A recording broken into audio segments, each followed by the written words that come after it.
And we're live. Look at this. We're live. We have Spicy Sparkles and Lusty Onyx on the show. This is episode 19 of season 2 of the Love Doctor livestream, where we will be answering your questions about love, sex, and all right, Spicy has disappeared. Where is my wife? Where is my wife? Spicy will be coming back. I'm very certain of that. I need to pour a drink. Just summon her. Just yeah. We got and people are logging in. So yes, hello people. We got all right. We had people log in. I just saw people log off. We're gonna. Did you hear that? That wasn't. Oh my god! It's quiet. It was a bit more quiet this week. Oh, beautiful sound. Beautiful gin. Just one more time. I want to pour my drink. Is what I want to do. There we are. So Monkey 47. This is not a sponsored post at all. It's just I'm very lucky. I've been rationing this gin to just drink it on the show because it's an amazing gin and it makes me make all kinds of smart decisions. It's your treasure gin. It's just so precious that you want to drink every single drop of it. Yes. We're gonna leave the bottle at the end. Oh, I will. I will be. All right. Oh, all right. There we go. There's just a weird thing is Spicy has mentioned that they had to reboot their entire computer. Oh no! And so it's just taking him a second to come back in. I'm having a different, like, I used Fever Tree before. Fever Tree is a tonic water. But I'm using the lemon tonic water instead of the traditional or Mediterranean tonic water, which the two I normally get. So cheers, Slanche. Here we are. Slanche. It's the perfect words. Oh, my wife is there. All right. And if we could hear Spicy, if you talk, I don't know if. All right, they don't know that we're here yet, so we're gonna surprise them.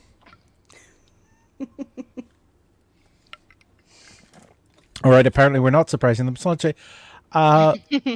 It's the best word. I just barely heard you that last time when you giggled.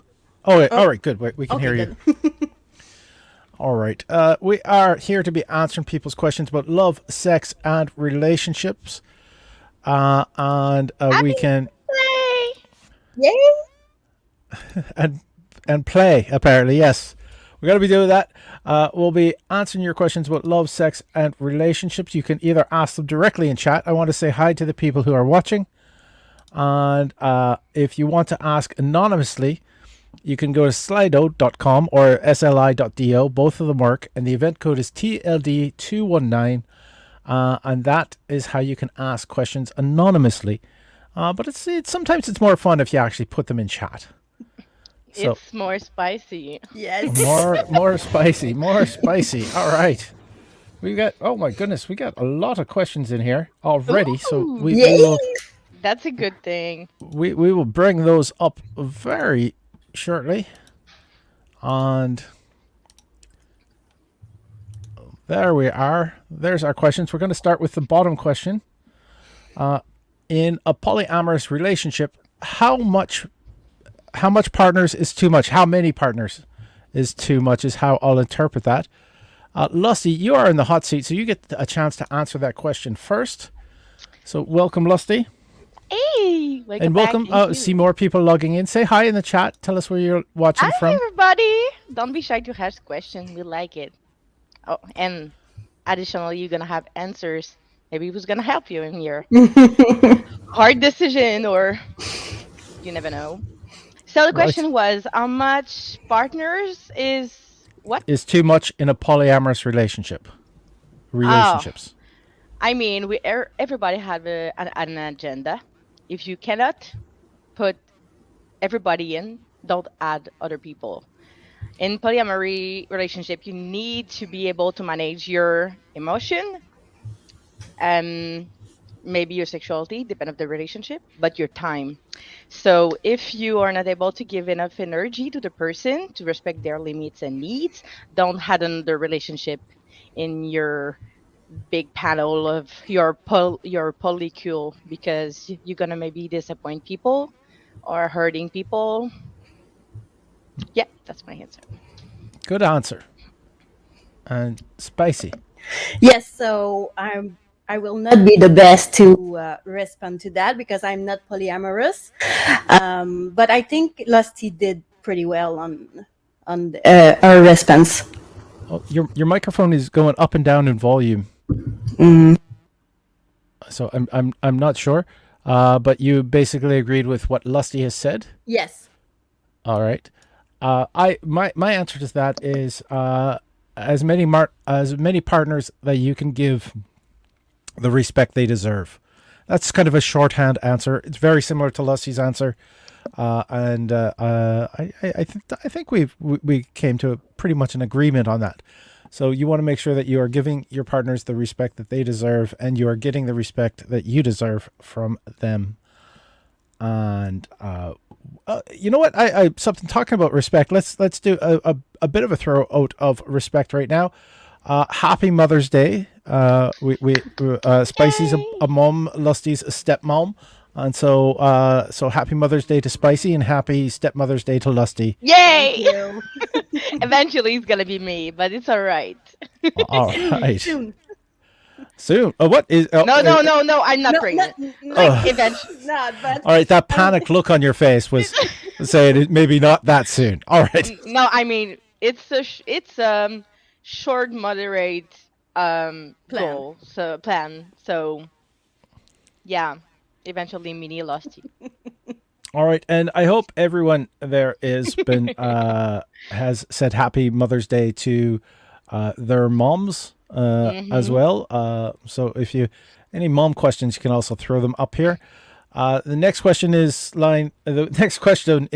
what is the best pickup line you have used and actually worked? All right, I'm in the hot seat. I'm not a fan of pickup lines because that kind of makes it sound like it's something generic, and it's doesn't matter who you say it to, etc. I believe in speaking from the heart. I believe in paying attention to the person you're talking to.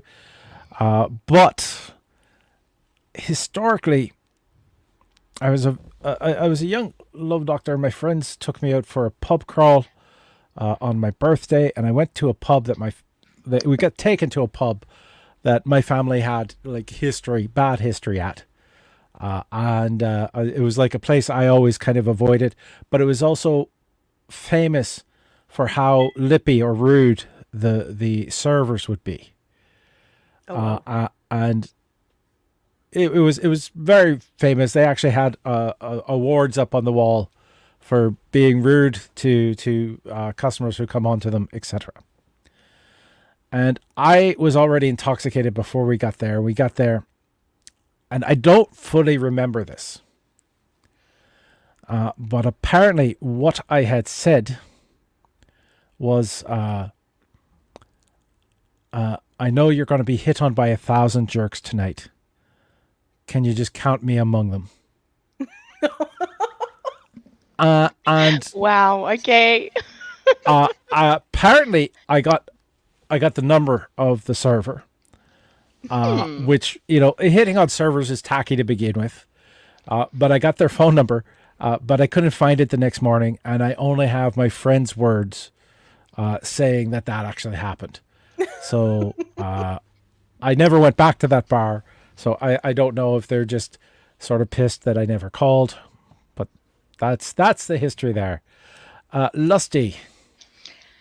Oh my God, I'm not somebody who's using like pickup lines or whatever in bars. I'm more about like moods and everything. But I can remember one time, maybe maybe three times I used the same one, but it was always at the same um moment during the flirt. So when it's very advanced and you see it's work, because weird pickup line when it just start, you can hand it badly. So just at a certain moment when I felt it was in a good mood, I just ask, what would you do if I want to kiss you. And normally the answer was just the person starting to kiss me. So, but I don't know if it counts as a pickup line. Yeah, that's a forward line, and it moves things forward. What exactly is a pickup line? Like, Mm, some people consider it the opening line. Some people would be the line where it turns from a conversation to a flirt. I think that counts. okay. But I think it's the only one I would use. Like, I think it's because I have bad opinions, bad experience about hearing some pickup lines. I was like, All right. That's. Was your dad an astronaut? That one. All Oh right. my god. Spicy. Okay, well, usually I don't go like see other people because I'm kind of shy. Yes, I do burlesque, but I mean, it's a persona, so it doesn't count. But I don't think I. No, I can recall hearing some because usually when I dance or when I go clubbing or else, I'm with my girls, and usually I have like the resting bitch face, so no one approached me. But yeah, so I could not answer that question too. All I'm right. just like, mm-hmm. So I guess we would basically agree is just to be in the moment, and not Yeah. rely on any stock lines. I noticed that we have a bunch of people tuning in. Welcome. This is the Love Doctor live stream, and we are going to be answering questions about love, sex, and relationships. And I have, sorry, we have the next question set up. I just have a compliment to the last question. I think the worst pickup line I heard was like, "Does your legs are store?" Because I wanna know where they open. I was like, "What the? What time do they open? Yeah. Why? Just No, my why? No, that's Why? no. I don't, I always find that pickup lines always depend on the person that's saying it. So picture the hottest person you could imagine, having them lean into you, say, "Are your legs? You have beautiful legs. What time do they open?" Like that. That would be a far different than I having don't know. some little troll. Yeah, I'm not sure too. I I'm think not it sure. depends. It depends if you know already the person and you're just like flirting. Like I think it will pass better if you already know the person and you know what type of person he is, or she is, or they are. Mm, Point yeah, taken. it's less cringe, but it's still cringe, Love Doctor. All right, it's less cringe, but it's still cringe. Oh, there we have it. Pickup lines are basically a no. I think we all have agreed a pickup line is a no. Yeah. And don't rely on stock lines. By the way, I noticed we have a bunch of people watching, but no one has really put anything in chat. Say hello, where you're watching from, or maybe give us your best pickup line, what you think is a good pickup Oh line. my God, Yes, yes. please. Write your pickup line. I want to know what I can hear, so I'm gonna be ready. All right, the next question we have is, I would like to do burlesque, but I'm very shy and concerned about exposing my body to other people. Where should I start? Christopher Kelly is saying, hello from Vermont. Hello, Christopher. Hey, Christopher. There we are. All right, so that is the question. Spicy, you are first in the hot seat. Good. Like when I started, I started at Arabesque, so it's a school in Montreal that does like everything. Like you go there and you just like start in burlesque for beginners, and then well, it's amazing, and they teach you like everybody is beautiful. Like burlesque is a really accepting community, so if you go see someone like Rosie Bourgeoisie, or I mean, I don't know, there's like so much I can name right now. It's part of a process, but you're gonna get there because when you start burlesque, you discover so much about yourself, and you get to the point that you really start loving yourself, and it's beautiful. Boom. Good answer.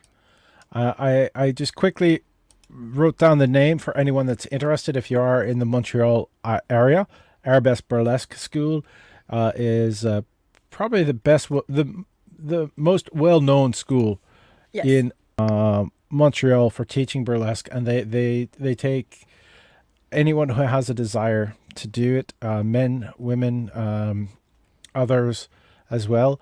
So it doesn't matter your gender or orientation, and they teach the art of burlesque, the art of the tease, and even if you don't plan on performing, you can still learn about it and maybe build the confidence in yourself to actually perform.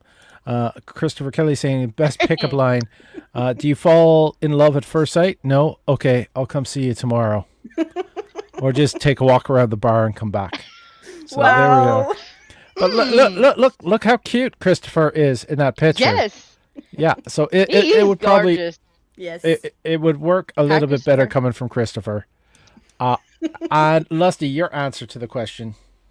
So yes, arabesque burlesque, but also start in front of your own mirror. That's one of the first thing that they teach us at arabesque burlesque, and that the amazing also Galadriel Caress is teaching in her class. Strength through sensuality is how to being able to be close to your body, touching your body. If you're able to more embrace it, you're gonna be able to eventually exposing some part of it, maybe. So if you are more, um, if you are able to look at yourself naked in front of the mirror, I think it's the first step before going to do burlesque. Even if you don't go straight naked like in burlesque, we never finish naked. Still have the process of stripping. So if you're able to strip in front of your own mirror or your partner, it's, I think, the first step to being more confident with your body and exposing some part. Yes. Boom. I'd also like to get a shout out against big media companies giving unrealistic expectations of beauty.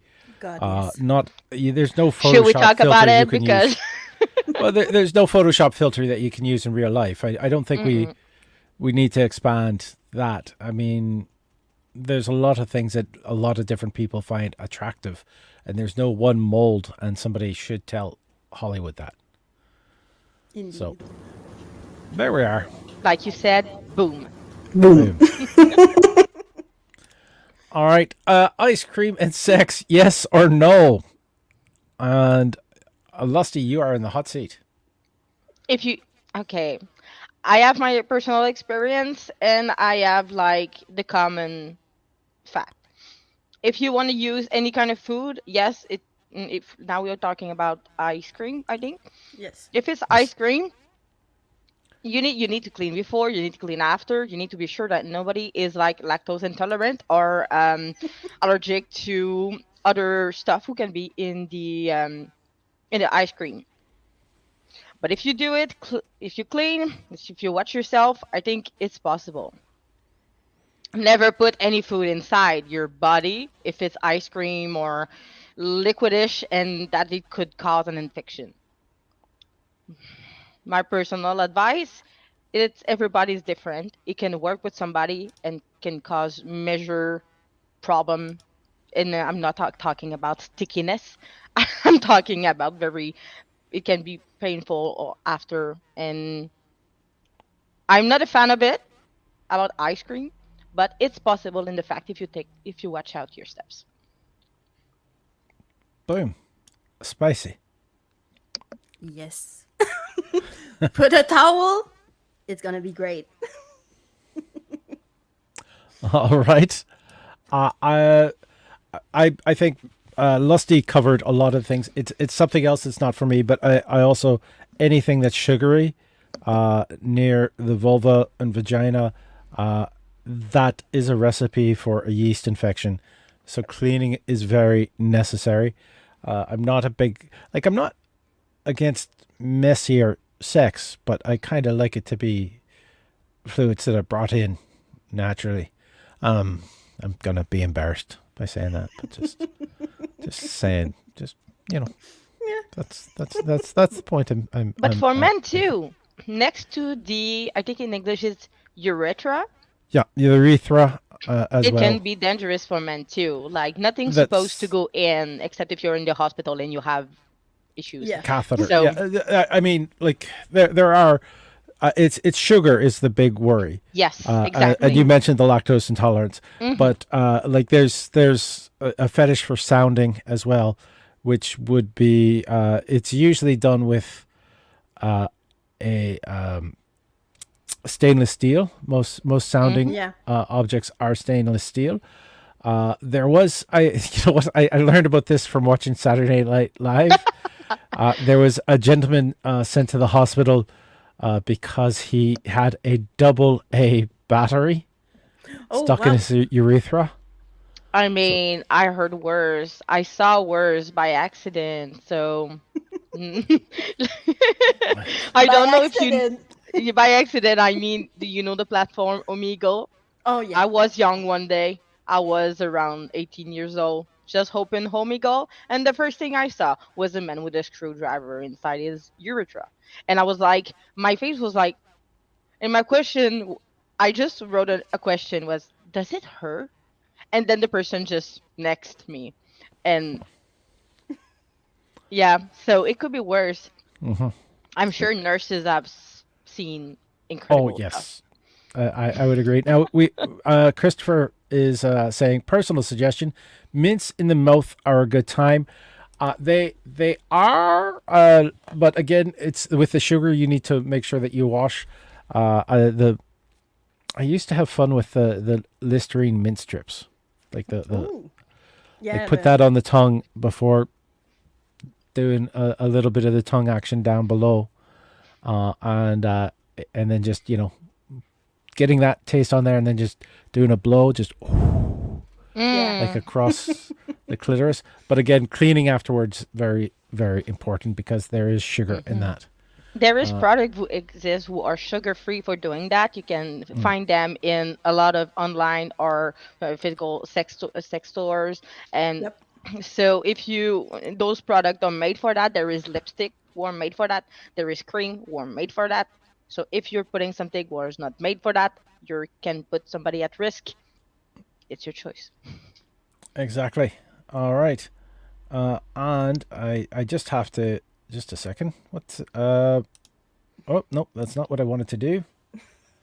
All So the right. Christopher the mint, yes, but watch Exactly. out. All right. And take it off your mouth before you do that because if the mint Yeah. drops, it can be it's catastrophic. it's not gonna be fun. Yeah, like there is a reason why there is no tampon with like a flavor of mint. God damn. Understood. All right. So Sorry, I is just filled the conversation. there's not? Oh, I'm not gonna ask because I mean there's scented I think we're douches, but both it's like spicy. Sorry. you're all spicy. It's What? good. It's good. It's good. I'm good. All right. All right. We have time I'm for the next crying. question. Next question coming up is: would you rather sneeze every time you orgasm or orgasm every time you sneeze? It's a good. You know Wow, what? it's a I'd good rather one. orgasm every time I Oh, sneeze. oh wow. Oh, Just I wasn't just ready. you know what? I'd probably eat a lot more pepper if that was the case. Just not sure. And Lusty, Lusty's still Lusty's still fighting off a sneeze. There. I think no, I would definitely prefer having an orgasm and then sneeze than just having an orgasm every time I sneeze. Just imagine in any kind of situation you could be and don't want to have an orgasm at this moment. Could be in front of your boss office. It can be like at your grandma's. It can be like I don't know in the kindergarten picking up your children. Just it can be special. All right, spicy. Oh God, I don't know because I was about to say every time I sneeze because I mean it's fun, but then Lusty said things about orgasm in front of your boss. Well, my boss is my boyfriend, so it's not Now that for you bad. it's okay for But this part. Like but going pick up my kids and then sneeze and then having an orgasm in front of the teacher. And oh well, yeah, no, I'm gonna go with the other one. All right. Or at the So imagine you just go to the Supreme Court because you have it, or you have a ticket. You need to just. Oh God. all right. Here's a question: do you think you orgasm more than you sneeze, or sneeze more than you orgasm? That's a good question. I don't monitor that. I'm fairly certain I orgasm more than I sneeze. Yeah, me too. I think it's I- And so orgasming every time I sneeze, I think would be a less of an inconvenience to my life. Sure, I'm now wearing padded underwear, but just something absorbing, Well, especially it depends. during allergy Yeah, but seasons. it's your face. Yeah, It's not allergy only on seasons. your body. It's the face you're making. Like if the question involved the face you're making, it's another point because like I think my face could get away with it. okay, okay. Now I have to call ex-partners going, Yeah. what's my face like when I... No, I mean still like if I'm in the bed, if I choose to be in the bedroom with somebody, it's because I feel comfortable. So I will feel comfortable to sneeze. When I got an orgasm. But the reverse, it's not all situation that we like. I don't know. I'm just imagining a lot of scenarios, and I'm like, nope, nope, nope. Though I would say that it would be fun when you sneeze like 3 or 4 times in a row because it's our allergy season. I mean, like, who am I to talk about this? But Could be deadly for me, but yeah. Oh my God! yes, Imagine. indeed. Like younger me would handle it, but older me, I'm not so sure. And I also just remembered that one thing that's almost guaranteed to make me sneeze, because I don't really have any allergies, and I don't fly pepper around the air very much, is any of those menthol, any of those really strong breath mint gums, Yeah. they make me sneeze. Oh. It's just the idea of me having a good private time alone with a pack of gum. That's be. Who needs to sort through and find the ethical porn when Yeah. Just sneeze. It's just good. sneeze. All right. The next question we have is night sex or morning sex. Night sex or morning sex. Spicy. Oh, I will say night sex because I have kids, and morning are just like pow pow pow pow pow. So I don't have the time for. Right. All right. You know what? My answer is just going to be yes. Both of them are special. Both of them are good. Morning sex might be a little bit easier, but Lusty. I say night sex because I love the fact of just being able to pass out after and fall asleep. So it's in the morning, need to wake up after that and take a shower and blah blah. I can just fall out. Yeah. So I say night, and then also I'm kind of a night owl, so I don't like to wake up in the morning. I think the person who invented that was very not good intentional. So night, 100%. That's the thing is, if with the work I do, it's usually evening work. It's not very often I have to get up early in the morning and leave. So for me, like have morning sex and then still fall asleep or cuddle for a while afterwards it's something that can happen. Yeah, I think that would change my answer if I could do that, but no. Yeah, kids kind of have changed things. Yeah. All right. And we have our next question. Does cheating exist in poly relationships? And Lusty. Yes, it exists. As soon as you go over the limit that you choose or decide with your partner, you're cheating. Because cheating is not only sex, it's just going over the limit that you determine as a couple, throuple relationship. any kind of name. So yes, it's possible. I just think there is a misunderstanding about the word polyamory, but that wasn't the question. Boom. Spicy. Well, as I said, I'm not in a polyamory relationship, but I think Lusty, what she said is like on point. Except with Boom. me. You will always be in a Yeah, poly yeah. relationship with me. I mean, you're Since my 9 love, years. so 9 years of relationship. Boom. Oh, that's why you refer to each other as the wives. Yes, exactly. I would have to say yes. In poly relationships, with any relationship, you negotiate. Like you might have a physically monogamous partner, but you have an understanding that it's not physically monogamous, and that would be even considered a monogamous relationship by some people.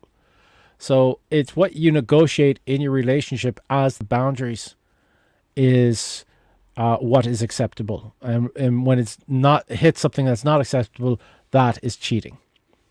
And a hard part in a relationship is when somebody wants you to be emotionally monogamous, which is hard because you can find yourself being attracted to somebody and then you have to pull back because you can't share that part of yourself because it would upset your partner. I think one thing is the idea of unevenness in open relationships, whether they're poly or monogamous or monogamite or whatever you want to call it, monogamish. Monogamish, exactly. That's what I'm going to say. Thank you. That is. I have monogamish T-shirts available on this in the store. So the thing is, I'm trying to stop saying that. What it is with that is there should be an equality to it. If somebody is more restricted than the other person in the relationship, then I don't think that is like if somebody is put like, all right, a common polyamorous discussion comes up over the OPP, the one penis policy, right? So if a man is dating a woman and says you can sleep with anyone else as long as they don't have a penis,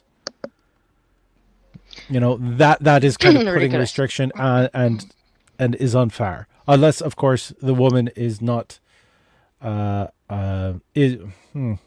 that's weird. No, I was about to say isn't interested in people with penises, but if they're there with somebody who has a penis, I guess. Yep. Yeah. Well, I suppose if you have like a bisexual in a relationship with a lesbian, and the other person says you can sleep with anyone but just not men, that's that.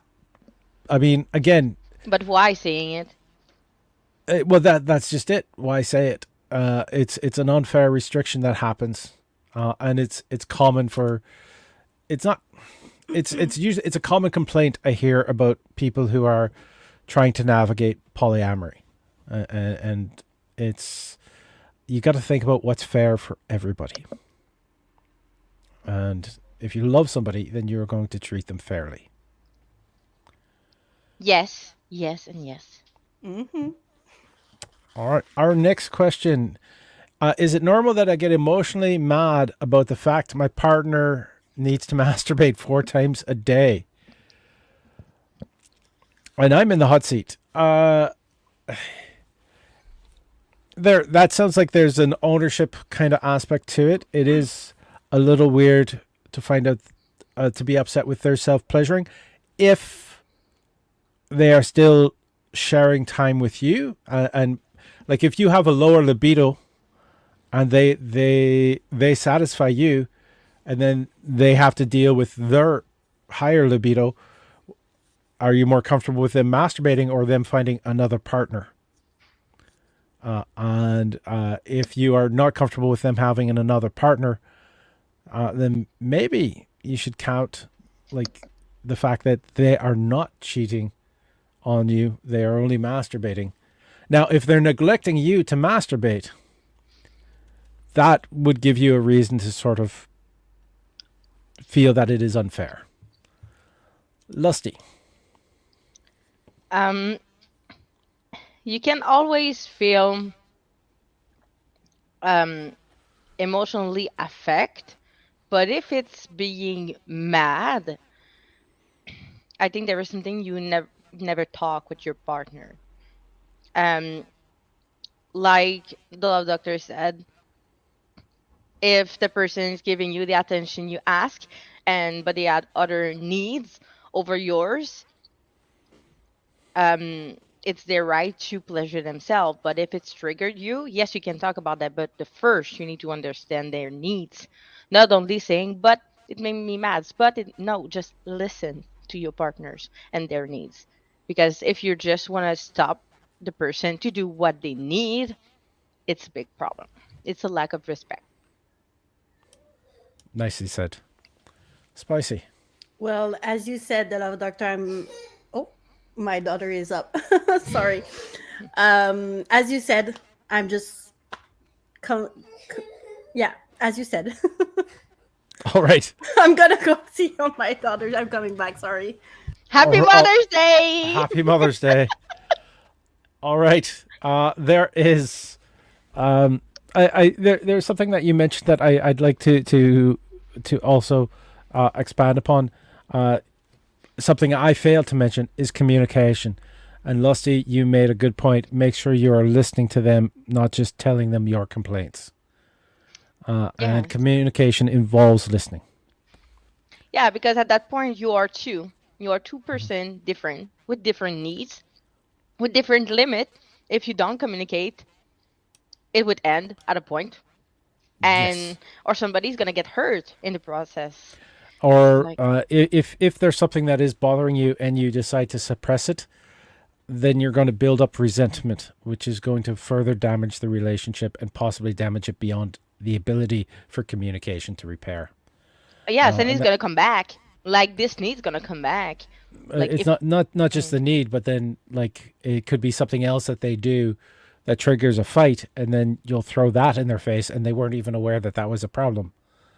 Yeah, right? exactly. So you need to communicate. Now, I've moved you back up to the hot seat location because we're going to just move on to the next question, and hopefully Spicy will be back in time to answer.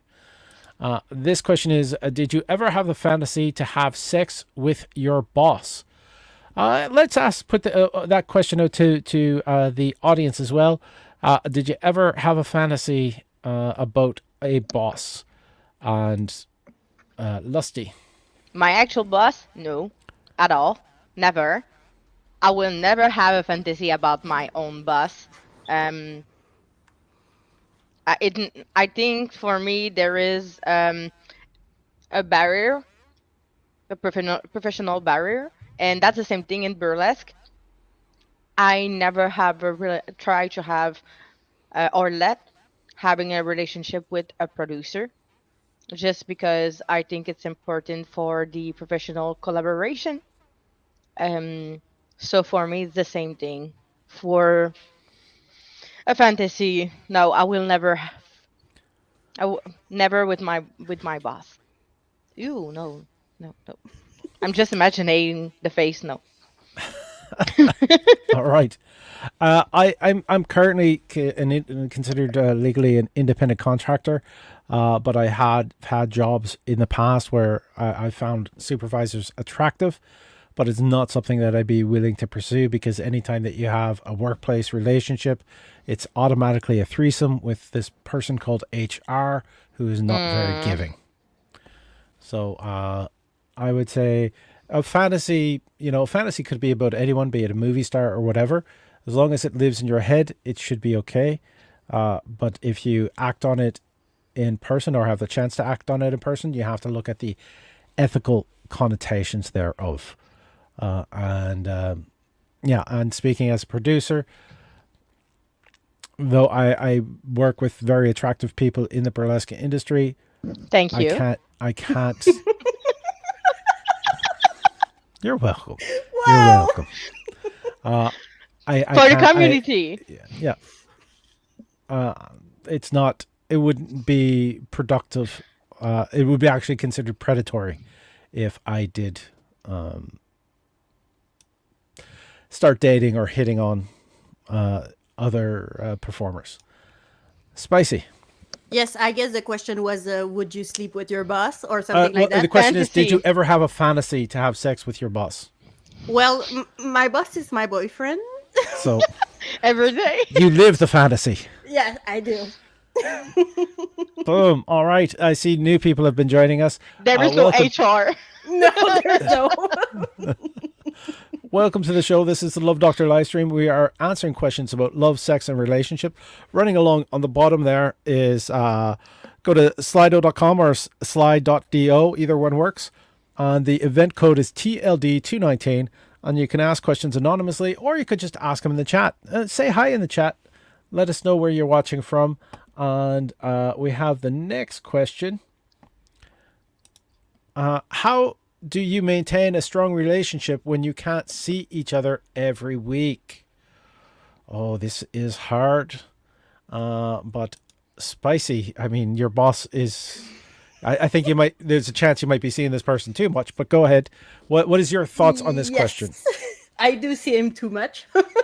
I live with him. I have kids with him. I work with him. Well, I think there's like, even if you just send a message or just like having a thought for the person, I think you can live through it.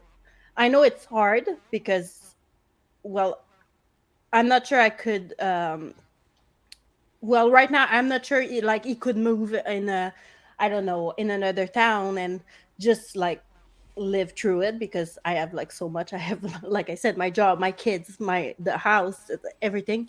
But I think if you want to live through it, you can do it. Boom. Lusty. Trust. That's very, very important. And my favorite word, communication. So when you are and that's my case, like I have my nesting partner, but I have other relationship. I have some who are 3 hours distance. I have some who are an hour and a half. I have some who are closer. But when you want to develop or keep a relationship strong, you need to communicate. Also, we are lucky we have technology, so we can face chat, have moment, even if the distance is difficult. And I think that if you still have your partner or your relationship right now and you survive to the pandemic, that's a good sign that you did well, because the pandemic hurt a lot of people who had the long distance relationship. And yeah, so if you're talking about the sex part, of course it's going to be more difficult, but sex chat or sex videos still exist. You just need to be intelligent about where and when you do it, but it's still possible. So everything is possible when you want it, you want to give energy, and you love the person. Definitely well said. I always mention the fact that when you're in a relationship, you should be waking up with the thought of that person in your head in a positive light, and they, whether they're a single person or multiple people, if you're polyamorous, should be thinking of you in that way as well. Jose Munaz says, "Well, hi in chat as requested, Dr. Love. I know Hey, that you, Jose. I want to thank you for actually chatting in, but it's not Dr. Love. All right, I'm Doctor is my family name. I'm Love Doctor, and if it was Dr. Love, I would have finished grade school. So all I'm saying is common sense, and that's yeah. As Lusty had mentioned, there's a lot of ways to interact on a sexual nature over a distance, including Bluetooth devices, etc. But communication, like to be there for your partner, like it's a phone call to just let them sort of unload, like, or decompress from their day, to listen to you and for you to listen to them. And that's a huge part of communication that sort of makes relationships stronger. Yep. Is understanding. If you are finding yourself getting bored or tuning out listening to your partner, you need to make the effort to tune in a bit stronger. And that was, I hit the wrong button, so I was going to have a dramatic pullback on that one, but no, I missed it. Are we ready for the next question? Yes. All right, the Yes. next question we have is, I have sexual performance insecurities. In your opinion, does it really mean, what does it really mean to be good and bad? Boom. All right. I'm in the hot seat. Everybody at some point, unless they're a narcissist, will have sexual performance insecurities. And that's normal.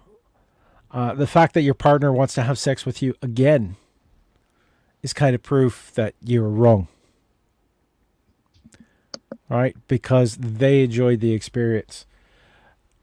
What does it mean to be really good in bed is to be attentive to your partner and to do the things that make your partner just moan the right way.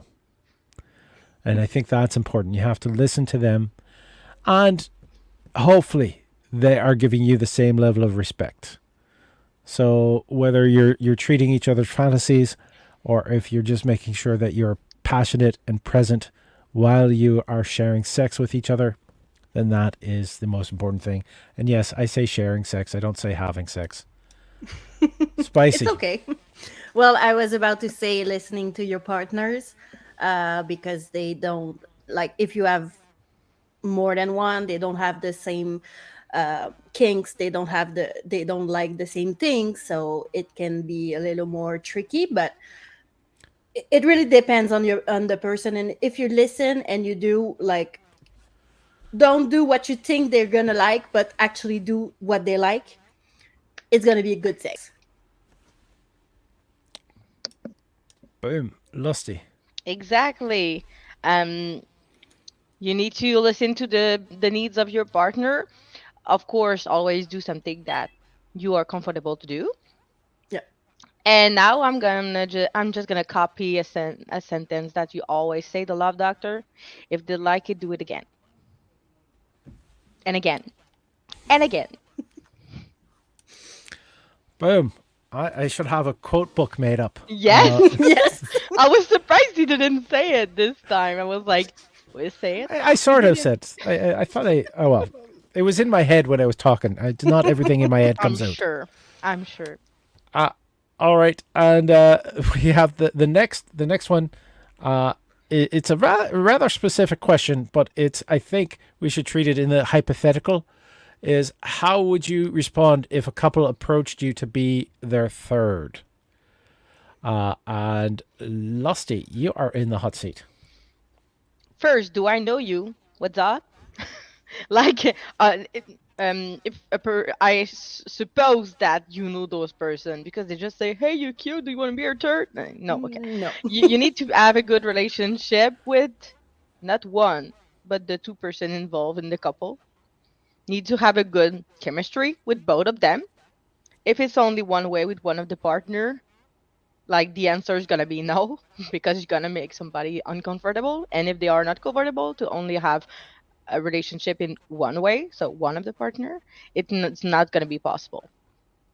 And also, same thing, communication, and check why they want to have this relationship. Why are they seeing you? Maybe it's gonna be just easy and fluid, and not really need to ask the question. But if it's never have been discussed, like I think it can always be appropriate in you approaching the right way. Um,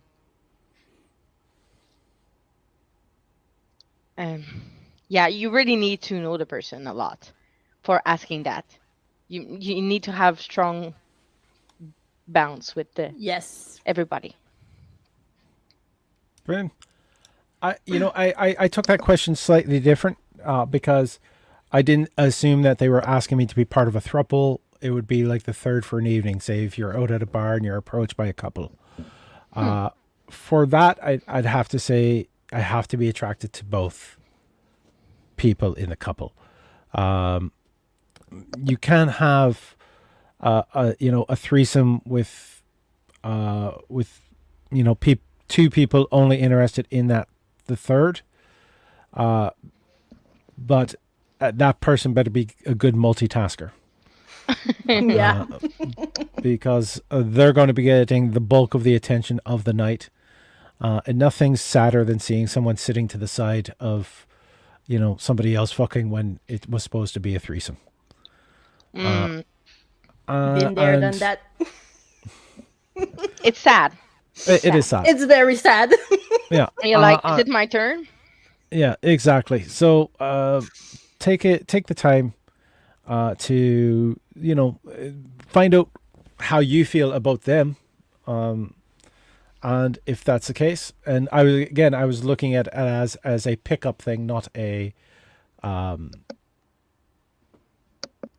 trouble. not a throuple. So it could also be also you want to manage your safety concerns as well, not just physical safety concerns but health safety concerns with the couple as well. So certain things should be discussed about what's acceptable or not acceptable before the clothes start coming off. And spicy. Yes, so at one point in my life I was that person, the third person. Both in a very good way and a very sad way. If you know the person, I think you should have a very good communication and a very strong bound, because it En anglais, c'est bond. Bond. Okay. Like James Bond. Bound. No. Well, yes, so I was saying communication, and if you don't know the person, you should, as you said, the love doctor, be attract to them, because if they are attracted to you and you're not, you're gonna wait and it's gonna be very sad. Like I said, been there, done that. Boom. Yeah. I think we all answered that fairly well, and I'm usually asked the other way around. I usually get people asked, like, how do we find a third? Never asked, like, what's your reaction if you were asked to be the third? And our next question is, yay or nay, PDAs, public displays of affection. Yay or nay? Spicy. Yes. Well, I'm shy, but like I love to touch and take their hands and kiss, and so yeah.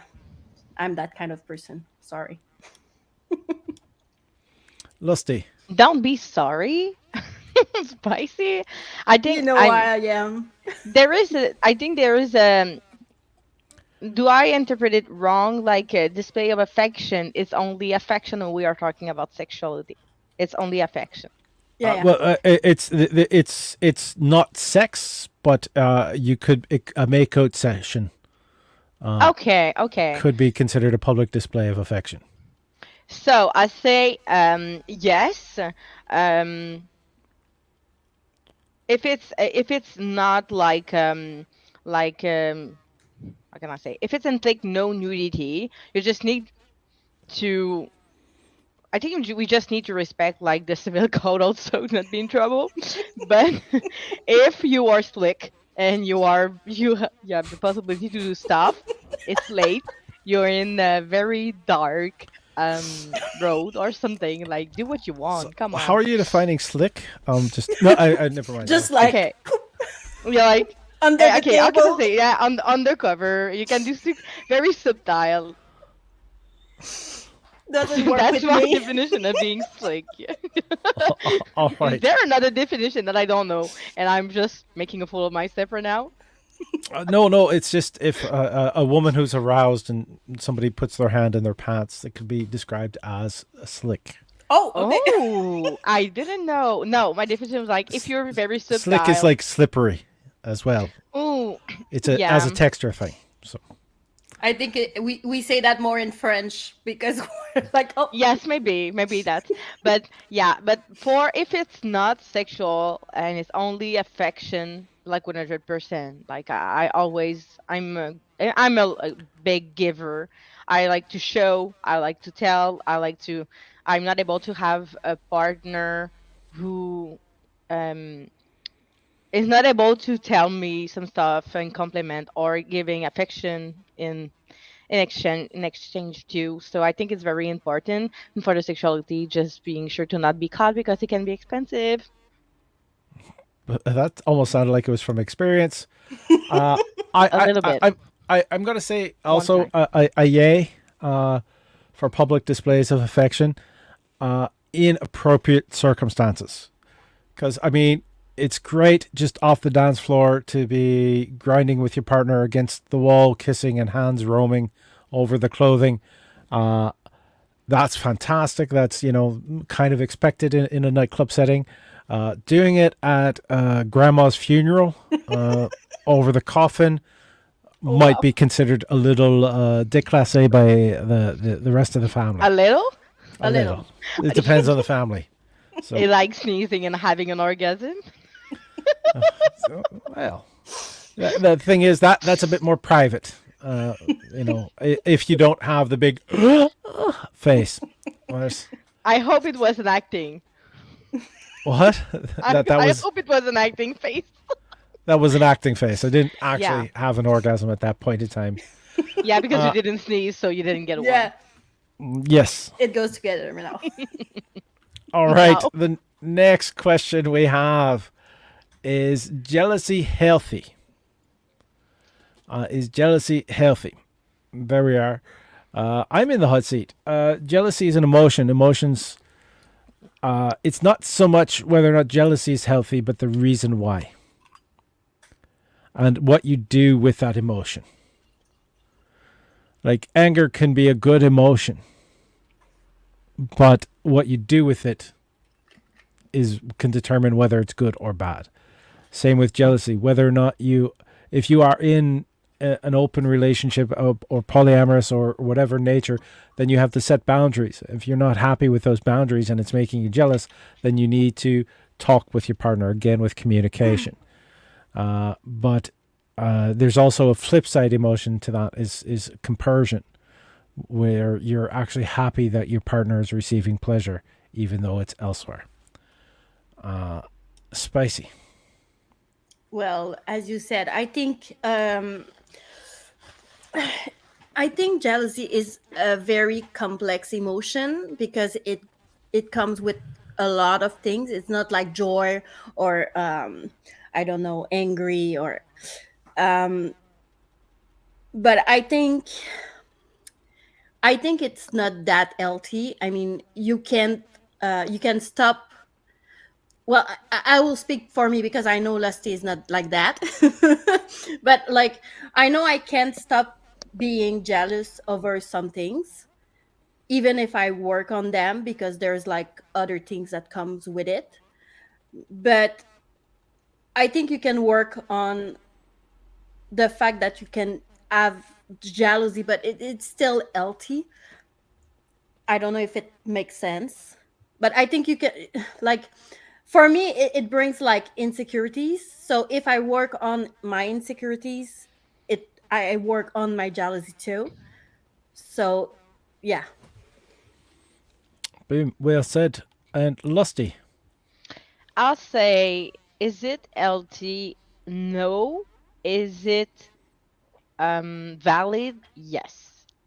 So yes, it's valid to feel the emotion who's jealousy, but you need to be conscious that you are a person who feel more this emotion than maybe others, Mm. and know how to manage yourself when you feel it or express it and understand when it happened, why it happened.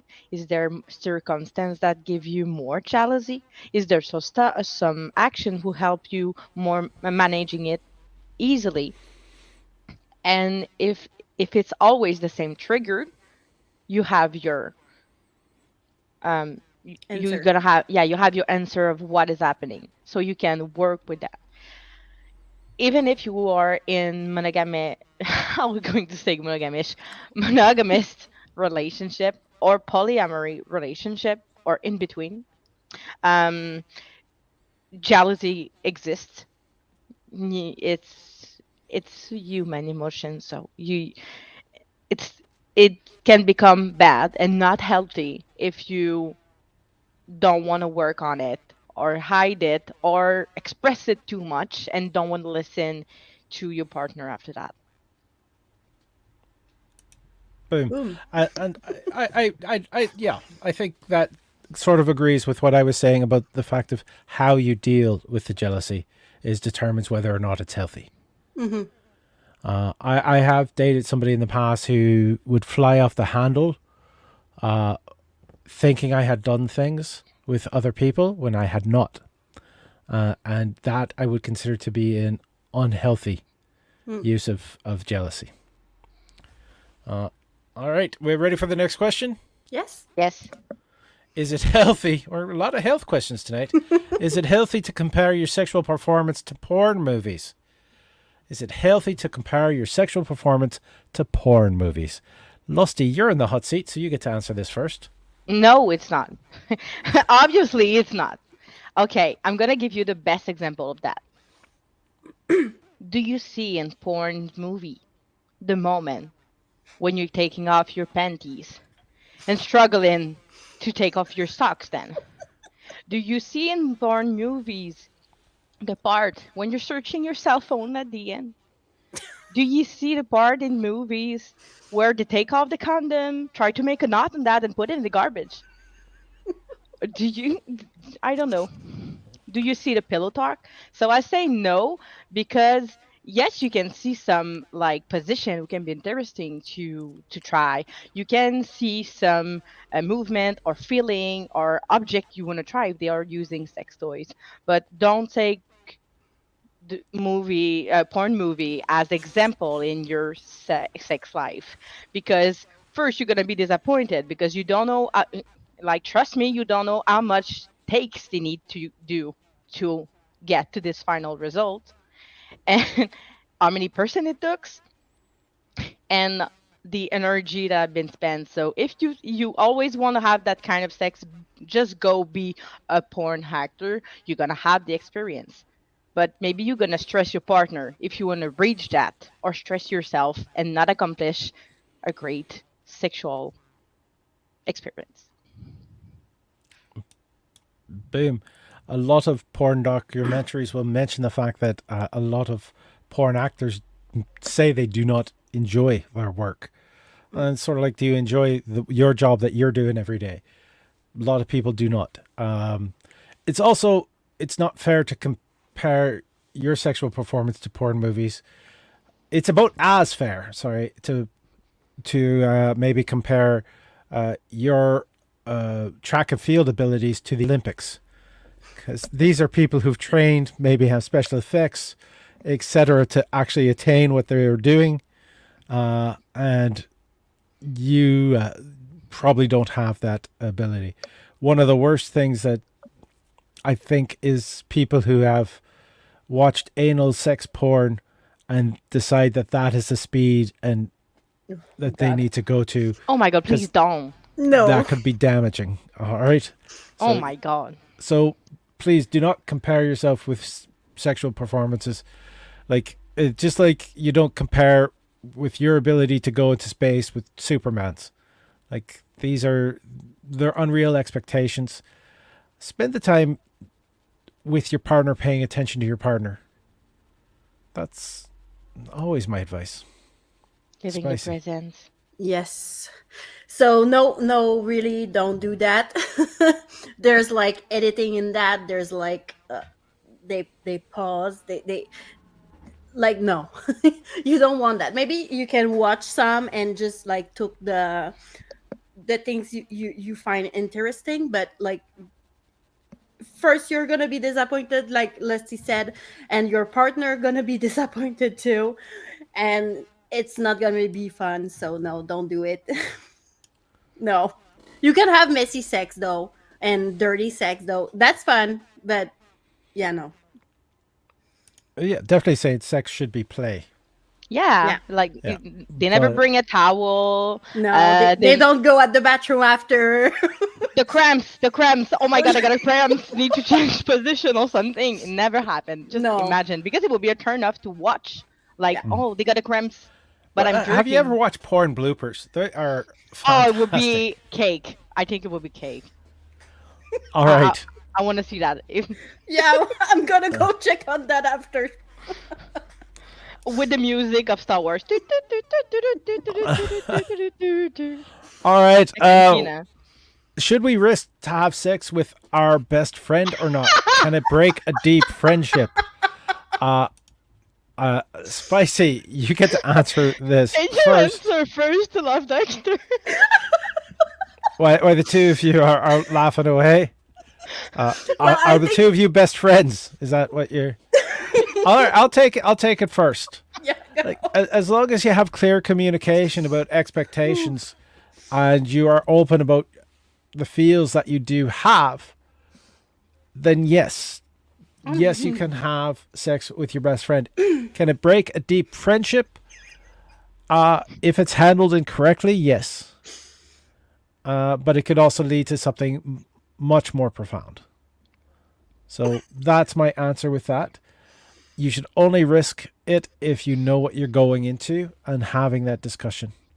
Because it could be that they just enjoyed flirting with you and didn't plan on having intercourse or see you as a sexual being. Just you're somebody that they practice flirting with. Lusty. Don't know who has this question, but that's interesting right now. I think they know us. Yeah. Okay. Right. So, I would say, depend of the person. Yeah, it could be risky. It depend of how deep is your friendship. But it can be super nice too, because if your best friend, you know what you like, what you don't like, you know your limit. Maybe you have the possibility in the past to talk about it, so it can be like very cool. But it just depends of where you see this friendship to go after this moment, and just talk about it before. Like, yeah, sorry, it's it's just tricky to answer that. Yeah. Well, as Leslie said, it can it can break your friendship if it was not meant to be. But it also can bring something else. I will say that it's not. It's clearly why we call ourselves wife. Yeah, it's we're not like a. Seriously, how the heck does this question? These questions come in anonymously, so people could ask them without I fear guess. of recrimination. I know, but I also it's Happy like Mother's Day. there is the thing. The risk is, and we should stress that what the risk is. The risk of Yeah. of losing the friendship. Yeah. Exactly. And that's why the discussion beforehand about expectations, etc. And if those expectations change, they should be discussed. actually, if it can help, sorry, Lusty. We had a dinner before where we talk about this, so it was all good after. But we knew the limits and what we can do, what we cannot do, and well, it's been 9 years. And also, if you have and I'm gonna just talk like in general also, if you have a deep connection with your best friend, you're normally not supposed to be shy to talk with them about anything. So you should be okay to have an answer as a yes or as a no from them. Now, Yeah. I'm going to ask a question, and feel free to say no, you don't want to answer it. Okay. Since that first discussion 9 years ago, has there been changes to the boundaries that you set during that first dinner? Have things changed since then? Go ahead. Well, I think it did change, but in the best, because now, well, we were like talking about whatever, but we're just like, I think, more honest, and we just like, when we chat or like when we talk, it just like, hey, I did that, and I want to do that, because like we know each other, and like we know each other. So yeah. All right. So, and Lusty, I would say that we know, I mean, since it happened, yes, it happened 9 years ago, but at another moment during the relationship too. Yeah. And every time we learn about the other person since the whole process. And I'm saying that including and excluding sex. And I think we develop having sex didn't change the way we see each other. Mm-hmm. Having sex changed what only the sexual limit that we have, and Yeah. open our eyes about how easy it was to communicate and Yeah. being herself with the other. Yeah. So we just have the relationship for our case. And I have another experience with another best friend that I had in the past. I mean, we are still friends, but it didn't broke the relationship. But then the person went in a monogamous relationship, and we just stopped, and it was okay. It was like, I'm happy for you, and that's it. conversion. And okay, so just to stress, what has helped this relationship continue is the communication and the reevaluation of boundaries as you moved forward. And that, there we are. That's a prime example of what makes a relationship work. Yes. And the next question is, does men's first time are as important as a woman first time or women first time? I'm just going to clean up the grammar to repeat that. Are men's first time as important as a woman's first time? Mm.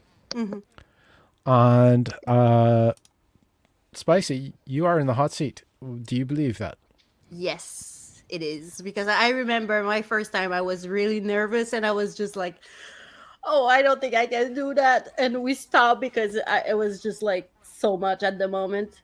But yes, definitely. I'm going to say it's as important, maybe for different reasons. There's a lot of men will not want to admit how little they know as well. So it can be just as traumatic as it is for women. So these are things to be aware of. Lusty. It's super important. Both of them are super important. Um, Men first time, I think, is not always considered like as important as women, and I think it's very sad. Um, as a in a personal experience way, I would say that every time that I had sex for the first time, I mean for the men for the first time, I take it very seriously, and bring communication on the table and limits on the table, and also a good mood. Like we are always talking about, oh, women should be treated like princess with candle, with like good smell and roses and a bottle of champagne. Come on, guys, want that fucking bottle of champagne too? So just give them what they deserve too. We want to live in an equality world, so let's start with it at the basic. So our a penis and a vagina is as important to take care as than the other, Mm. and the emotion behind that first of all. A person is a person. Yes. All right, we're next question. We have a bunch of questions, and I think we might have to sort of speed up our answering to get through them all. Good. Good. Okay. All right. If you have an open relationship and your partner is supposed to be with somebody else, you last minute don't feel comfortable with it. You ask them not to do it. They do it anyway. Is that cheating, or is that not fair to change the arrangement last minute? Lusty. Okay. Yes, that's kind of not fair to change it at the last minute. but it's okay to communicate it. I wonder why um, you took that arrangement if you were not sure that it was okay, that you will not tilt at the end and just don't want it to happen. And I don't think it's fair for the partner who thought it was okay, who had expectation of his evening and planning a good moment. Maybe you were not clear on what was your limit, or at that moment you thought you would be strong enough to handle it. Maybe your partner didn't ask enough questions to be sure that you was okay with that. But there is a miscommunication there. Is it cheating in your point of view? Yes. In his point of view, maybe no. Is hers point of view? Maybe no. Um, but the point is not that. It's going to happen again if you don't have this talk. Spicy. Well, I'm not in a poly relationship again, but I think there's things you have to discuss with your partners, and if you didn't feel good about it, maybe talk with them before they took the arrangement. But yeah, it's not cheating because they if they talk with you and you were like, okay, yes, it's good, it's still not cheating, and it's a bit not fair for them. I'm going to dissent a little bit here. And I'm going to say if they heard you out that you were not comfortable and they dismissed your feelings to continue, then I would consider that cheating. Now, I don't expect that they should be, you force them to cancel or cut off all contact and leave that person right away. But I do believe that they should have time to sort of wrap up the evening and talk to that person saying, look, I need to respect my partner's feelings on this, and have that communication as to why it's no longer okay. For someone, I'm going to draw the comparison, and it's not the same thing at all.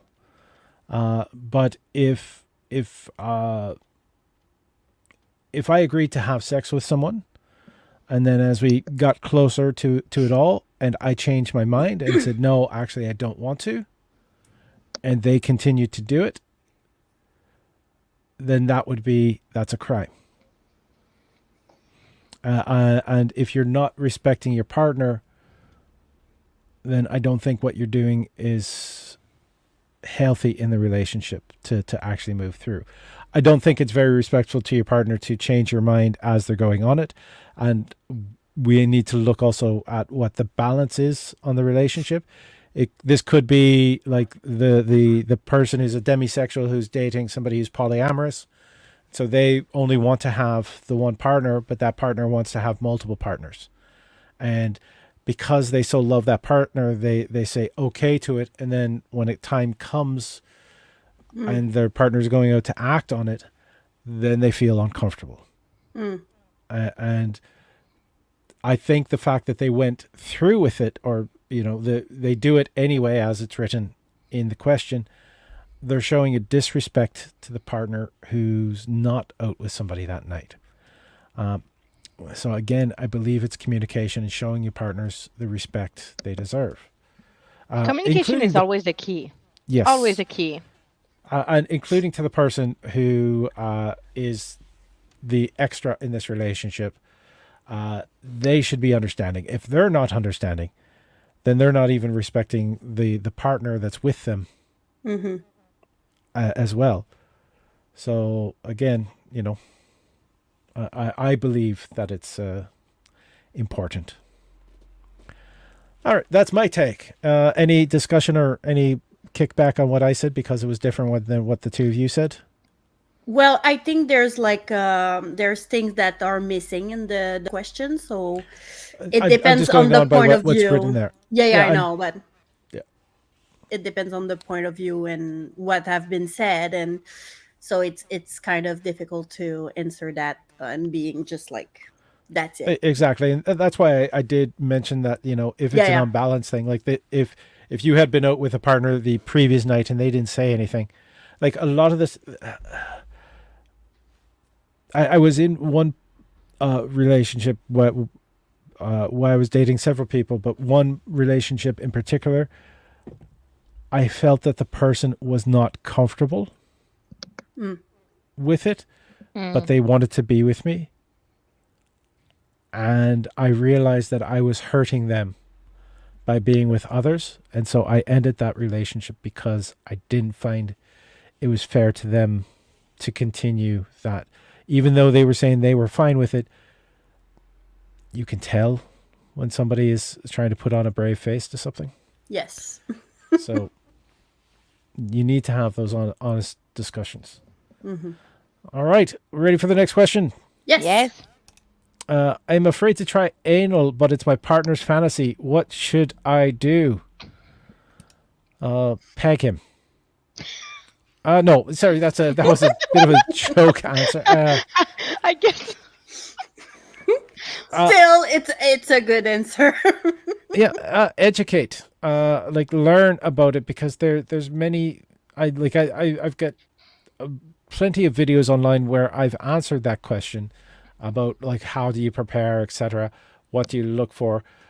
You need there's multiple steps that you can do to make anal sex more comfortable. If it's your partner's fantasy, we've discussed anal sex in porn, how it's unrealistic, right? Maybe the two of you should have a discussion and learn about that.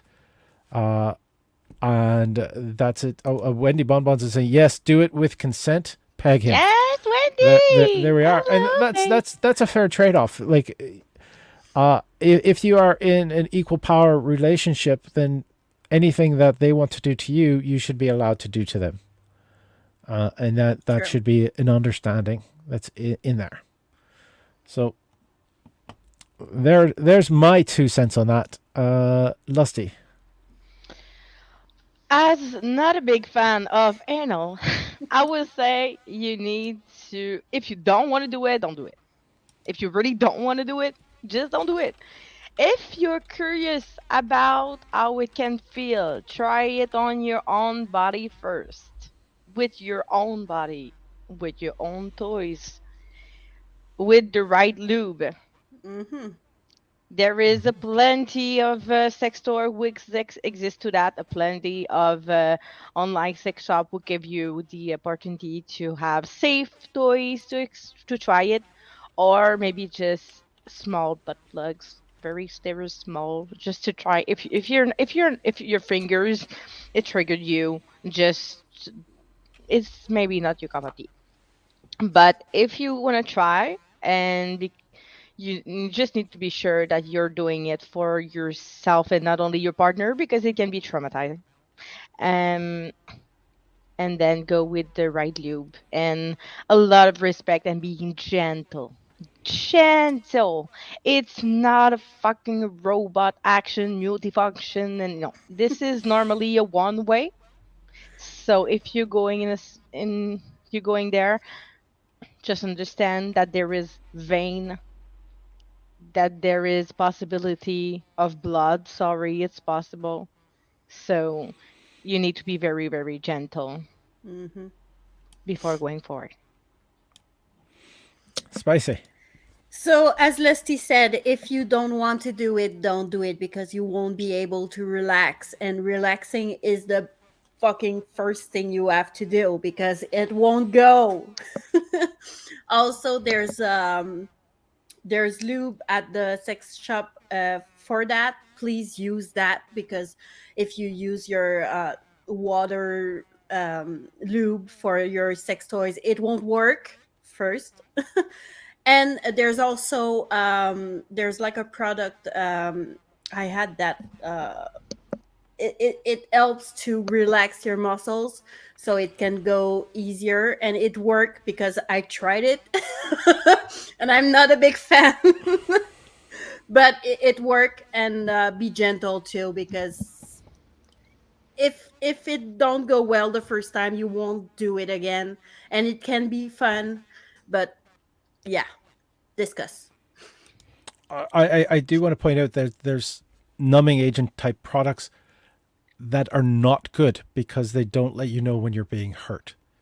Oh yeah, but the one I actually worked in a sex shop, and the one we usually recommend, they were just like for relaxing. You felt everything, so it was okay. All right, and there is one thing too. Is one of the big things to remember is you mentioned about relaxing and not being tense, because if you are nervous, you're going to be tensed and clenched up. Yeah. If you are in the mindset that when you're beginning to feel a little bit of pressure, that you are pushing, that is telling your sphincter to dilate, because your sphincter doesn't care if it's coming in or out. And that allows it to dilate without pain, as long as it's done gently. Anyone who's had a bad poop could tell you it could still be painful, right? But that'll let you know. And I think it's. I read recently, and I'm not positive because I read it as more of it was somebody using facts in a joke, and I'm not sure exactly if the facts are correct. They said a sphincter can stretch up to 7 inches. I don't know if it was circumference or diameter. Still, diameter makes a bit more. The circumference makes more sense. And then they also mentioned that a average adult raccoon can fit through a hole that is 4 inches in circumference. So the average human being can take almost 2 full-sized raccoons in their butt. There we are. Wow. Okay. I have no comment about that. Yeah, The more we learn. the more you learn. I do not recommend taking any animal in the butt. No. Oh my God. Please don't. No. Please, Please just do imagine the poor animal. Animals cannot consent. All right. What's the difference between not naked. bisexual and pansexual? I'm confused about my own orientation. Spicy. Okay, so I'm a pansexual, and the thing is that I'm attracted to everything. So, man, woman, trans, non-binary, like everything. It's all like for me, it's all good. So, yeah, that's it. I believe pansexual is without your attraction is not limited by gender or Yes. orientation. Yeah. Where a bisexual, it is working off the gender binary, and you're attracted to people of, well, I would say all sexes now, because it should be inclusive of trans, etc. That's the thumbnail answer. Lusty. Hi, how's a bisexual? So yes, I'd say the difference is that as a bisexual, if it can help you, I'm attracted to men or women, but for me, the important it's I need to understand.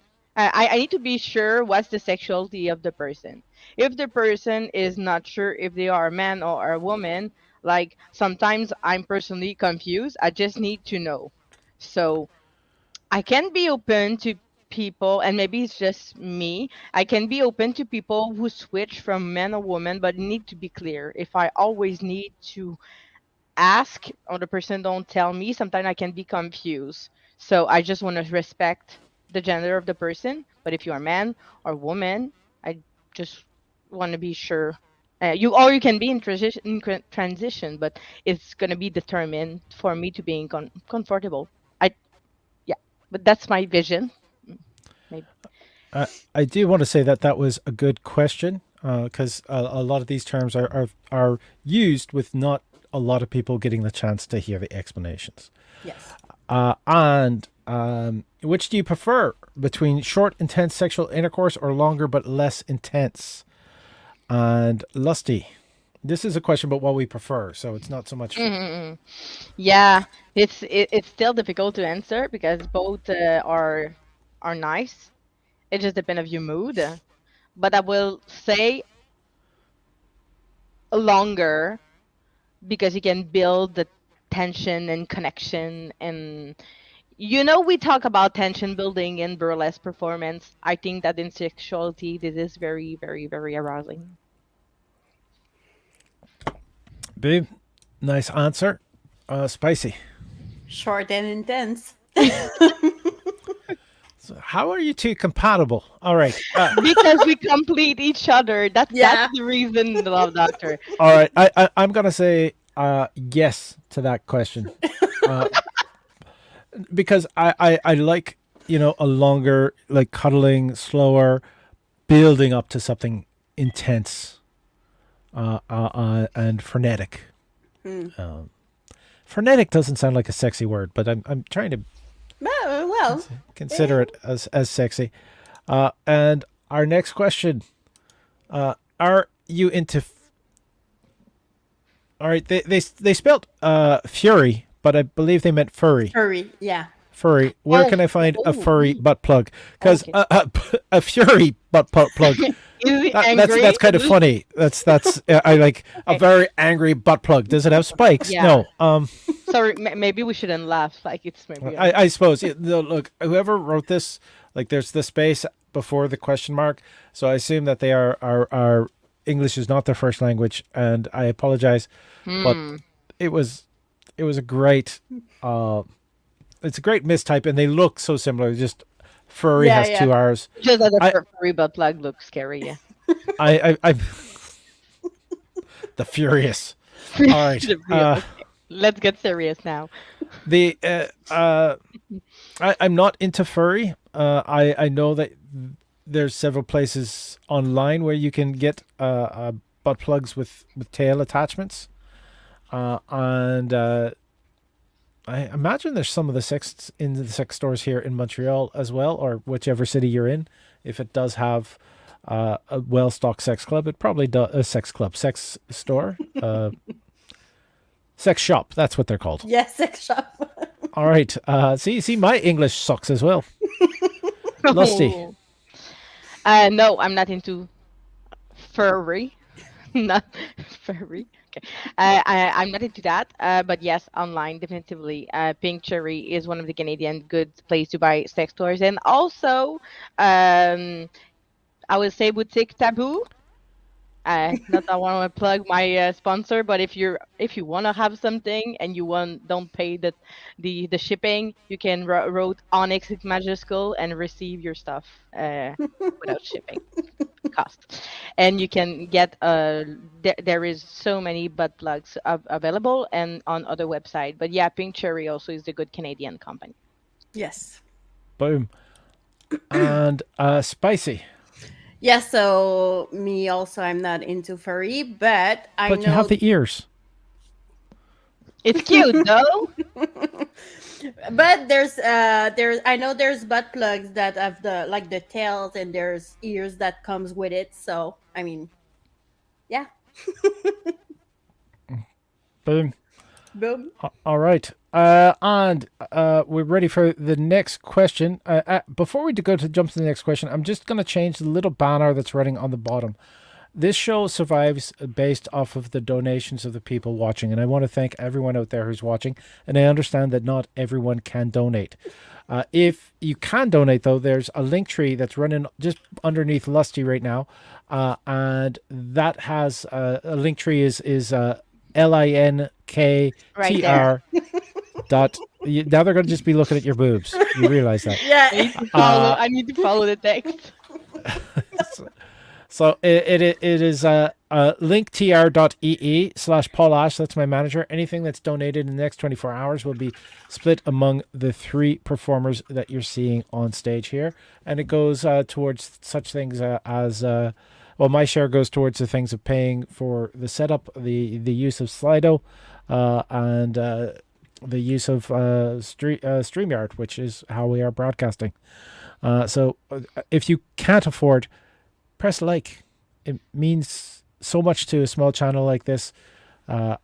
And press share as well. Send it to your friend saying, I think you need to hear this, you little fucker. Just to let them know.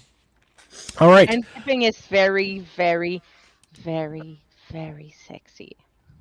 I'm just And saying. Joe Kiddo is popping in. Hey, boo!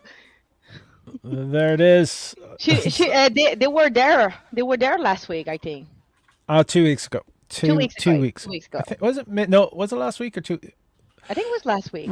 Recently, I know Recently. I've been called to work a lot on Sundays, and so there have been a few cancelled episodes recently. So I do apologize for the regular viewers, but we will be continuing to pop these out because I think we're doing important work, right? It's common Yes. sense.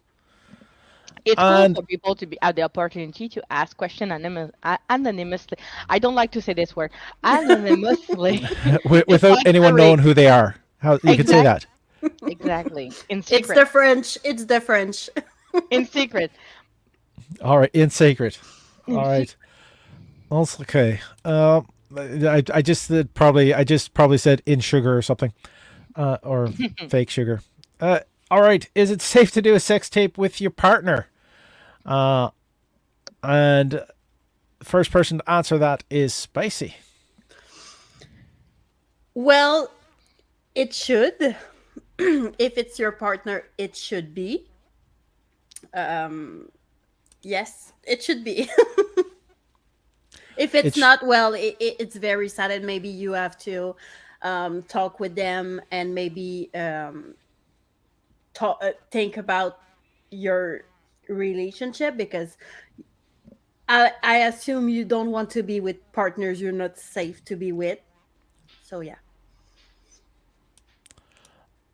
Spicy had brought up something great, but the thing is, even if not, there's always the chance that it might accidentally get into somebody else's hand. You've got to get your computer fixed, or your Tommy Lee, and somebody is over cleaning your house and has walked out with a videotape. These are things to be to keep in mind. Some people might like take a couple photos during the night, or record something during the night and then watch it afterwards and then delete it right away. It is as safe as you are comfortable with. Are you comfortable with the chance that somebody else may view it? And that's what you need to assess before you do. Lusty. I'll say be sure that you and your partner are in a really good relationship. You maybe don't want to see your butt on you porn or other website. And it's not an experience. I never it never happened to me, okay? It's just that it's kind of your body on a video, and video with the technology we have right now. It's easy to disseminate. Yeah, exactly. And it's your privacy. So if you're sure you trust your partner and you have a good relationship, and you just want to spice it up and have a video and say, hey, we have a video of that, like, why not? But if you're not sure, maybe not take the risk. Yes. Think twice. All well said. Joe Kiddo 3 weeks ago, actually. Oh, okay. Oh. So it was 3 weeks ago. I think I worked the last 2 Sundays, and that's why. I'm just going to do a quick follow up. We got so many questions to get to. I shouldn't do this, but just a quick yes or no. Have you ever sent nudes to a partner? Yes. Yes. Of course. See? All right. Now, if that partner shares it, you're what?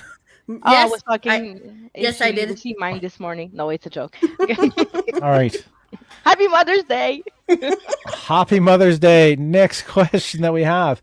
If you are in a monogamous relationship, how would you try to bring up to your partner that you might actually be polyamorous? God. And Lusty. First of all, I would try to be in the skin of the person who is monogamous, who is in a monogamous relationship, but who are poly. I would try to figure it out if I'm happy in this relationship, first of all, and why what's the reason I think I'm polyamorous. If the urge or the needs to live those poly relationship are very important for me, um, I would try to, yeah, maybe engage a conversation with my partner to be sure to express myself, because if you are in a relationship, even if it's monogamous, you should be able to talk about your needs and feeling and emotions to the person. If you feel that you're not able to communicate that, that's another issue. Is it the reason why you never tell to the person that you are poly? Is there other secrets or needs that you hide to them? Does it make you happy to hide those stuff that are maybe important for you? Or are you satisfied with what you live and you just choose to not take the risk to break this relationship? That's another possibility. But yeah, that's gonna be my answer for this one. All right, Spicy. So that one, yeah, it hits me real good because I'm really considering being polyamory, but my partner just don't want to do any. He doesn't want to be in that, so I respect him. But But it you are actually in two relationships. yes, well, I'm with him, and I know. Well, I know he doesn't want to go in that, and I should respect him because, I mean, if I don't, well, it's called cheating. But maybe just try to talk with him, and like if your partner doesn't want to be, maybe reconsider your relationship, and like Lusty said, is it really important for you or not? I think it will give you your answer. Well said. Yeah, just you need to broach the conversation. You shouldn't attach it to something else like a birthday or whatever, but like take the time saying, there's something that's been affecting me. It's not something I've acted on yet, but I think I'd like to explore. Mm.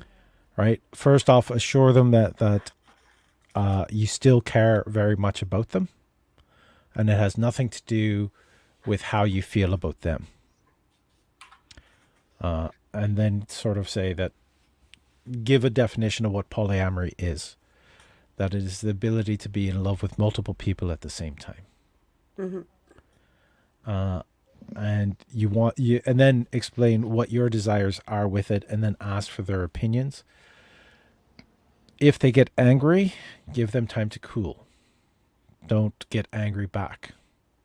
Try to keep a level conversation. Anytime you're in a conversation with your partner, do your best to keep it as a level conversation. That is my advice with that. That's Good never one. easy, and that's never easy. No, Like I know too much person who are in this situation, and some are scared, some are angry, some are confused, some they just don't know what to do, and a lot feel stuck in their ex- own mind. exactly. And that's just it. It's where you need to actually communicate and come from a place of love, because this is a person you love. And if they love you, then they can understand that you are going through changes or self-discovery that you want to stress to them, includes them, and see if that works. And if it doesn't work, then you have to make the decisions about whether you are going to continue as a monogamous lifestyle or move into this next phase of your life, which might be something that you don't enjoy. Actually, it could be something that is a thought, and then it doesn't really work for you because you find that you are not being able to balance multiple partners, and that's okay. All right, next question is, do you prefer to watch or to get naked? Oh, me. I'm a watcher. I'm a watcher. There, that was easy. And that was Lusty. easy too. I do burlesque. I get naked. Hi. All right. Same. Hi. Boom. All right. That was a nice, easy question. We've got one more question. Let's bring that one up. Came in on the other side, so I'm sorry I don't know how long it has been there, but this person has actually signed in. It's from Ben.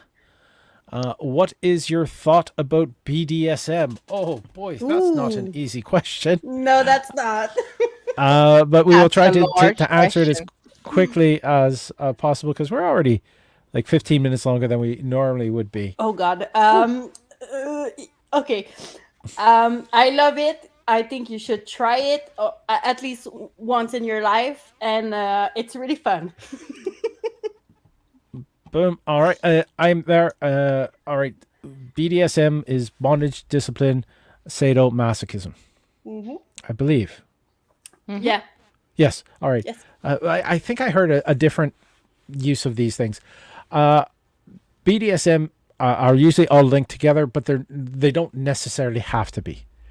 Right. And the level that you experience it can be very different. Like, it's almost like somebody says, I love movies. But, they only want like to watch Swedish impressionist movies about death. All right. And you like the Marvel movies. These are two different things, but you both love movies and maybe you don't have a lot of crossover. So just finding somebody who says, hey, I'm into BDSM, that's great. But you need to find out what flavors they are into. Yeah. And what I actually had a very serious self-questioning moment after dating somebody who was a fairly extreme masochist. And I wanted to please my partner, and I liked spanking, using floggers, various other things, but they wanted me to do things to them that I considered to be harmful. And it made me uncomfortable because A, I really cared for this person, and two, I really wanted to please this person. So having the understanding when you're talking about BDSM is an ice cream shop. There's multiple flavors. Yes. So you can ask me if I like ice cream, but I might not like the same ice cream you like. Lusty. It's a very large question, and I don't think we have the time to cover it all. So I'll say that my thought about BDSM is that you have a multiple possibility to explore with your body, with the body of others, and that is what is super great is that there is a lot of community forum that you can other and ask questions to there and have answers, and you have in a lot of like sex shop online categories object you can try for BDSM too, but that's very important and have your own definition of your needs in BDSM. Like it's not because you like bondage that the other one like it, and it's not because you are you see person being sadist or masochist that you are one. So there is a wonderful. I don't have the link now, but there is a lot of website who offer BDSM tests who can Yes. online who give you the opportunity to test yourself in with many questions to give you an idea of what is your BDSM spectrum. Yeah. Well, do you like to be tied up or tie other person? Do you like? Are you a brat? Are you more submissive? Are you more dominant? Are you switch? What switch is you kind of you can switch between dom and sub. So there is so much possibility, and never jump like too hard in I'm this or and I'm that because it can change during your life too.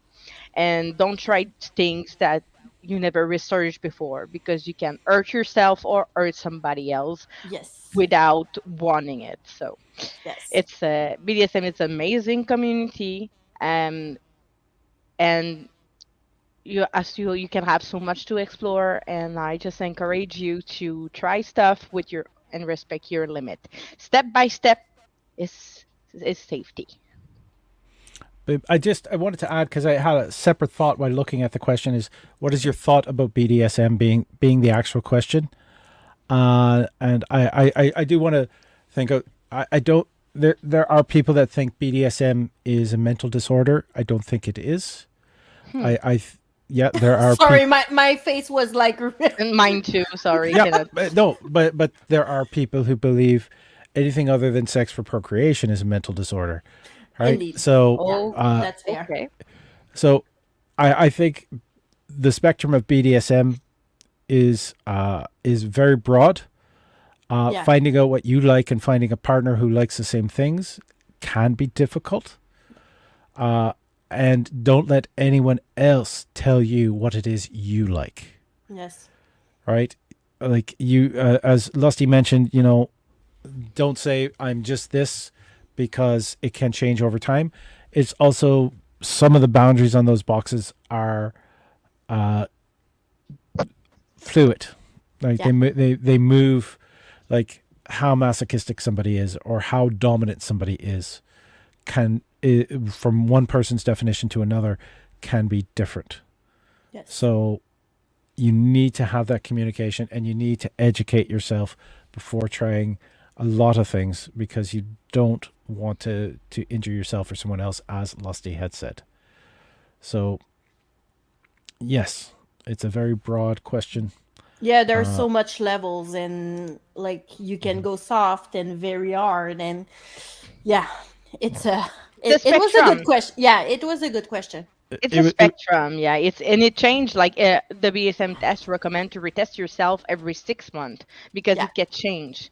Okay, if you don't think about the pandemic, that was a staller.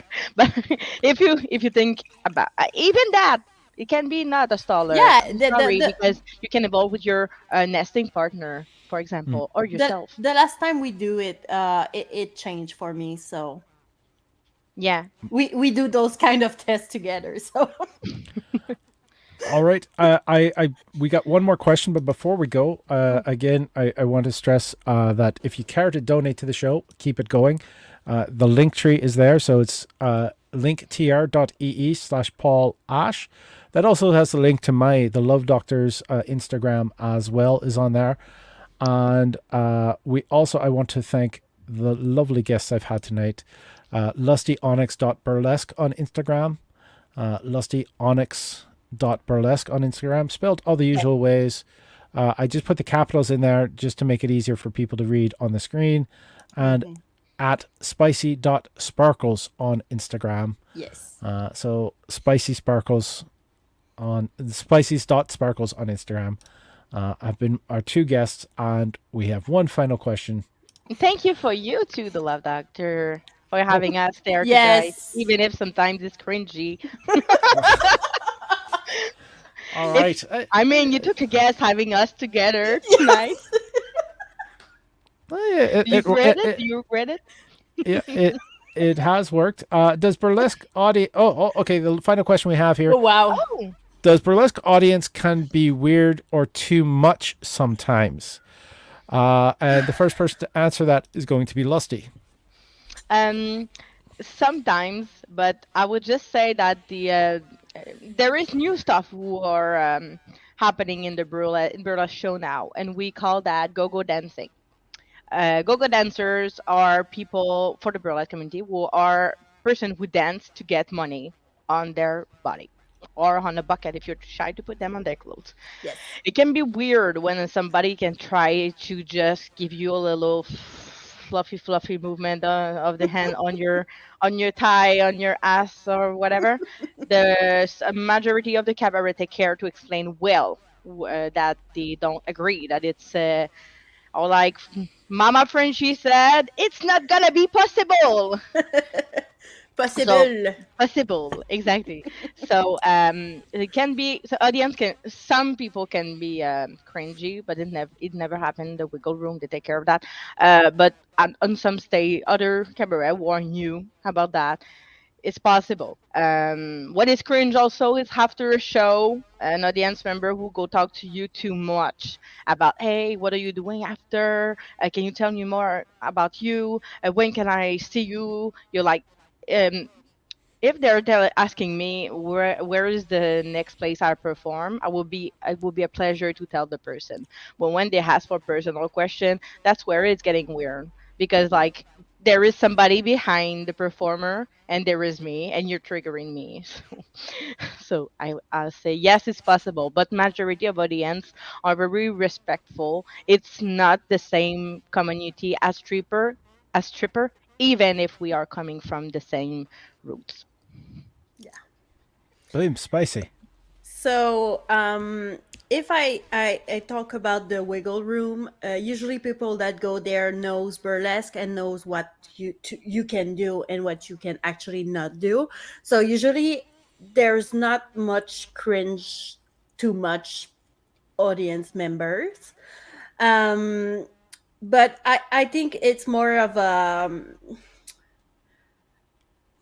oh, I can say that it's more of a they know, so they won't do it if they know. Usually it happens when the crowd doesn't know what burlesque is, or I've seen like one show and they're like, okay, I know they take off their clothes, but like what more than that?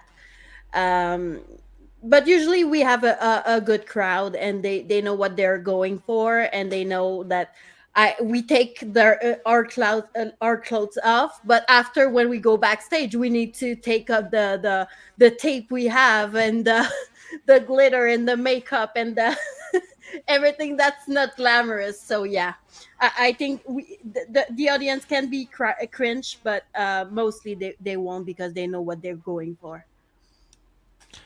A lot of it depends on the producers. The producer should be setting the tone. The people who own the venue set the tone. Burlesque audiences in general are not weird or too much. And it's down to the host. If somebody gets a little carried away, the rest of the audience will usually turn on them. Yes. Especially with a good host's direction. And that is usually enough. Yes. Now, there are most burlesque communities, Montreal included, has a list of people that they recommend that you don't associate with, whether it be people who are offering private, organizing private burlesque shows, Yes. or photographers who are predatory. Yes. These lists are for performers are generally told where they can find these type of lists. I'm very lucky that I do a variety show that features burlesque, and I've been very lucky to be producing that for the past 8 years, coming up on 9 years soon. Yeah, And that's congratulations. Yay. every Wednesday at the Wiggle Room. I'm very happy with what I do there. So You I should. want to thank you. I have to learn to take compliments, I've been told. Because there was a huge sort of breakdown in communication, or not breakdown, but a buildup of communication that happened last week, where when I deflected a compliment, the person took me to task for that, saying, no, you need to accept that because that's you. That's not because the audience was good tonight. That was because you were good tonight. And Yes. that That's it. made me sort of realize. So anytime a host makes it look easy, is a sign that they're a good host, because it's never easy. Indeed. Yeah, I and know. I've been to your show one time, and well, actually Just two, once? because yeah, but I won one time, so I've gone. oh, you mean but, performing? Yeah. But you made it easy for me, because it was my first time like performing, not in a showcase, and yeah, you're a very good host, and thank you for that, because I was like, God, I was nervous. All right. I want to thank everybody for tuning in. We are trying to get back to the every Sunday night schedule. So 9 p.m. on Sunday nights. And if you want to see me live, follow that on the link tree that's down below. You can come see me do at the various shows that are associated with that. And the Love Doctor Instagram will show you where I'm performing and when I might be back on the road again, whether you see me in Toronto or Halifax or those other places. So I'm the Love Doctor. With me is the fantastic Lusty Onyx and the lovely Spicy Sparkles. And remember, I love you all. Good night.